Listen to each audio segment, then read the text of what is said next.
வீட்டில் சமைக்கிறதுக்கோசரம் கொஞ்சம் புதினாவும் கொஞ்சம் கொத்தமல்லியும் வாங்கிட்டு வந்திருந்தேன். வீட்டுக்கு வாங்கிட்டு வந்ததுக்கப்புறம் தான் பார்த்தேன் புதினாவிலே கொத்தமல்லியில் வேர் இருந்தது. இப்படி செடியில் பொதுவாக வேர் இருந்தால் நம்ம சின்ன மூளைக்கு தோன்றது என்னென்னா, சரி நம்ம தொட்டியில் வச்சு வளர்த்து பார்க்கலாம் வருதா இல்லையான்னு என்னோட சின்ன மூளைக்கு தோணுச்சு.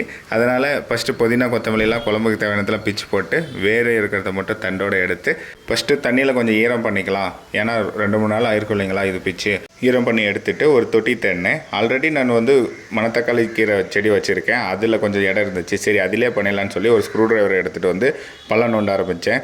நம்மகிட்ட வேறு எது கிட்ட இல்லைன்னு சொல்லிட்டு ஸ்க்ரூ ட்ரைவரே தான் யூஸ் பண்ணிகிட்டு இருக்கேன். பள்ளம் நோண்டிட்டு 2 பள்ளத்துலேயும் ஒவ்வொரு செடியை வச்சு மேலே தண்ணி ஊற்றி முடிச்சிட்டேங்க. இதுமாரி நீங்களும் உங்கள் வீட்டில் பண்ணுவீங்களா அப்படிங்கிறத கமெண்ட் செக்ஷனில் சொல்லுங்கள். எல்லாம் தண்ணியெலாம் ஊற்றி முடிச்சுட்டு மேலே மேகத்தை பார்க்குறேன், ஃபுல்லாக பிளாக் ஆகிருக்குது.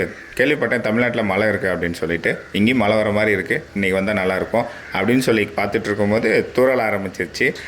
அதையும் பார்த்துட்டு ஆஃபீஸ் போயிட்டேங்க. அவ்வளோதான். வீடியோ பிடிச்சிருந்தால் மறக்காமல் லைக் பண்ணிவிட்டு என் சேனலை சப்ஸ்கிரைப் பண்ணிக்கோங்க. உங்கள் எல்லாரையும் இன்னொரு வீடியோவில் பார்க்குறேன். பாய்.